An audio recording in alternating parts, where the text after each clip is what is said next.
Tourism, as we understand it today, is a relatively recent phenomenon. Men of leisure and aristocrats have been able to travel for recreation for millennia, but not often very far. And since the advent of steamships, people have been able to travel the world. But again, only the wealthy and not in large numbers. But now, with commercial air travel, tourism has become widespread and a major global industry. Recreational travel is no longer the purview of the upper classes and the fabulously wealthy, but it all comes with a cost on the environment. FACTFEED presents breathtaking tourist attractions that no longer exist because we've destroyed them. Pont des Arts. Have you ever been in Paris or dozens of other cities around the world and noticed all the bridges covered in padlocks? The locks were placed there by couples to symbolize their love because, well, I don't know why. But the routine is to write your names on the lock and toss the key into the river. Kind of a cute idea. Well, until everybody started doing it, and then you get a swarm of locks obscuring the side of the bridge. And perhaps this has been no more problematic than with Pont des Arts. Beginning around 2008, this recognizable pedestrian bridge over the Seine has become increasingly engulfed by padlocks. In June of 2014, part of the parapet of the bridge collapsed under the weight of all the padlocks. In 2015, USA Today reported that there were over 1 million locks weighing approximately 45 tons. Parisian city workers occasionally remove all the locks from a panel or replace a panel entirely with a solid surface to which a lock cannot be attached. The Parisian government has even run campaigns imploring tourists to do away with this dumb ritual. Guaira Falls. Although sometimes known as Seven Falls, Guaira Falls was located on the Paraná River that divides Paraguay and Brazil, and was actually a series of 18 waterfalls. While not the tallest in the world at 114 meters high, it was one of the most powerful. The volume of water per second was twice that of Niagara Falls, and the deafening sound could be heard from up to 30 kilometers away. The natural wonder attracted hordes of tourists each year, but that wasn't enough to save it from demolition by the Brazilian army in 1982 in order to create the Itapu Dam, still the largest operating hydroelectric plant by annual electricity production. Tourists flocked to the falls in the final months, eager for a last look, and in January 1982, this popularity resulted in an unfortunate tragedy. A crowded bridge collapsed, killing 80 people. Still, this disaster didn't stop hundreds of people from gathering to participate in a 14-day ritual goodbye to the falls. Vidam Park. Vidam Park, also known as Amusement Park of Budapest, occupied the same grounds for 175 years.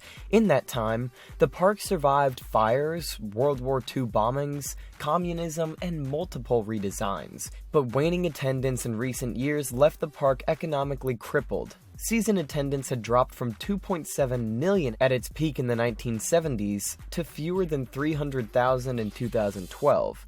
News of a permanent closure started swirling in 2010, but the park lasted until 2013, when it finally shut its gates for good in early October. The nearby zoo will likely absorb the land, but some of the rides will be protected for their historic value. A Hallanvazut wooden roller coaster built in 1922, a carousel from 1906, and a cave railway from 1912.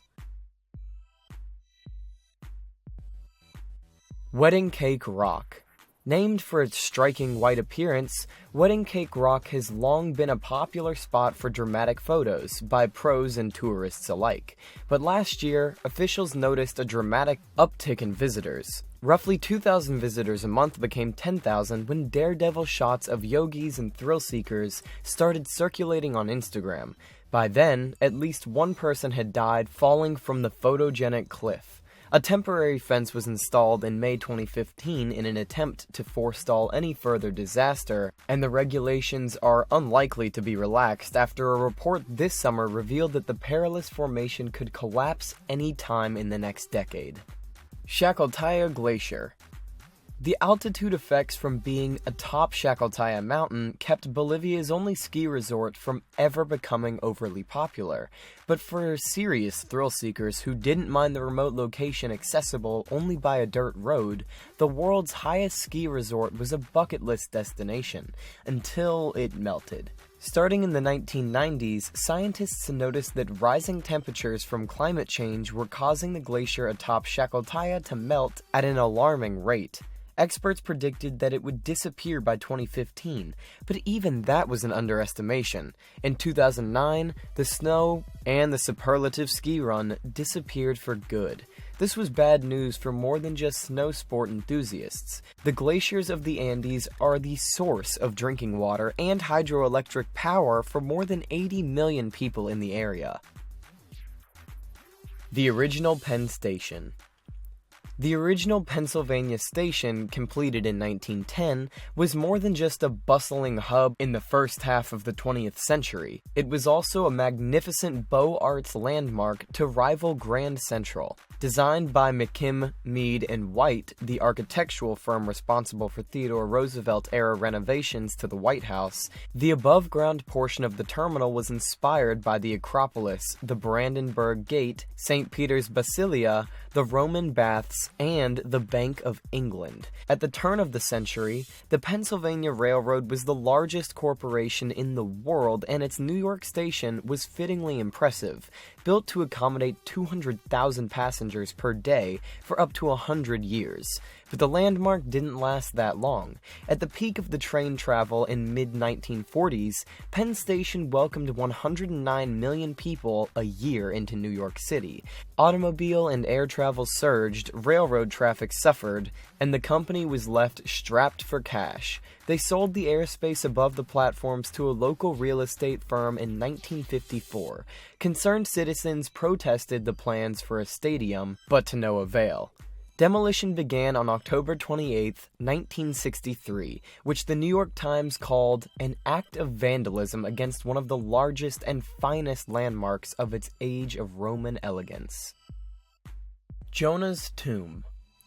Jonah's Tomb in Mosul, Iraq is the newest addition to this list and one of a series of attractions lost to war. Militants with the Islamic State of Iraq and Syria, or ISIS, planted explosives in July 2014 around Mosul's oldest mosque, which is traditionally held to be the burial place of Jonah the Prophet. Jonah is a key figure in both Christianity and Islam who, according to Islamic and Judeo-Christian traditions, was swallowed by a whale. His tomb was a popular place of pilgrimage and joins a growing list of holy sites deemed idolatrous under the puritanical strain of Islam practiced by ISIS. Bungkok Lake. Sitting in the midst of Cambodia's capital, Phnom Penh, Bongkok Lake was the largest and most important urban wetland in the country. It was a popular place for visitors to watch sunsets over the lake while locals also fished it for food. However, in February 2007, the Cambodian government struck a $79 million lease agreement with a construction firm, Shukaku. By 2010, more than 90% of the lake had been filled with sand, and once extensive wetland now appears to be little more than a puddle. Yosemite's Firefalls. Dating back to 1872, a nightly summer ritual took place from the top of Glacier Point in Yosemite National Park. Staff at the old Glacier Point Hotel would create large fires and burn them down to piles of red-hot embers before shoveling them off the precipice. To those watching from the valley below, the falling embers looked like a massive waterfall of fire, cascading down the imposing cliff face. Although the origins of this tradition are murky, some say it was originally used by Native Americans, while others say settlers used it as a way of disposing of their rubbish. It attracted large crowds in later years. In January 1968, however, the National Park Service ordered it to be discontinued over concerns at the damage being done by the large number of visitors it attracted. In 2012, artist Adam Frelin recreated the display, but it has not been repeated since. Grotte de Lascaux cave paintings. Discovered in 1940, a gallery of more than 600 paintings and 1,500 engravings had lain hidden underground for more than 17,000 years. They depict a vast menagerie of animals, hunts by human figures, and abstract signs painted onto the soft limestone. This Paleolithic art is thought to have been the cumulative effort of more than 1,000 generations at a time, when our ancestors were still hunter-gatherers. Yet the magic of Grotte de Lascaux has also been its undoing. As procession after procession of visitors have traipsed into the caves to view the masterpieces, they have carried heat, humidity, carbon dioxide, and other contaminants that have altered the climate within.